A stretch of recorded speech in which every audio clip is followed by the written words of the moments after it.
காய்கறிகளே சாப்பிடாத குழந்தைங்க கூட இப்படி செஞ்சு கொடுத்தா சூப்பராக சாப்பிட்ருவாங்கங்க. இன்றைக்கி வந்து அவரைக்காய் வச்சு தான் அந்த பொரியல் செய்ய போகிறேன். ஒரு கடாயில் எண்ணெய் ஊற்றிக்கோங்க. அது கூடவே கடுகு, சீரகம், ஒரு பச்சை மிளகாய் கட் பண்ணி போட்டுக்கோங்க.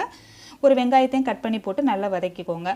இப்போ ஒரு கப் அவரைக்காவை குட்டி குட்டியாக கட் பண்ணி அதோட சேர்த்தாச்சு. தேவையான அளவு மஞ்சத்தூள் சேர்த்து நல்லா மிக்ஸ் பண்ணி விட்டுக்கோங்க. காரத்துக்கு கொஞ்சமாக சில்லி பவுடர் சேர்த்துருக்கேன். நீங்கள் விருப்பப்பட்டால் சேர்த்துக்கலாம், இல்லைன்னா ஸ்கிப் பண்ணிவிடுங்க. தேவையான அளவு உப்பு சேர்த்துட்டு கொஞ்சமாக தண்ணி தெளித்து இந்த காய்கறி வேகிற அளவுக்கு தண்ணி ஊற்றி நீங்கள் மூடி வச்சுட்டிங்கன்னா காய்கறிகள் நல்லா வெந்து வரும். அந்த தண்ணி நல்லா வற்றினதுக்கப்புறம் 4 முட்டையோட வெள்ளைக்கரு மட்டும் நான் எடுத்திருக்கேன். மஞ்சள் கரு நான் எடுக்கலை. வெள்ளைக்கருவை மட்டும் இதோட சேர்த்து நல்லா மிக்ஸ் பண்ணி விட போகிறேன்.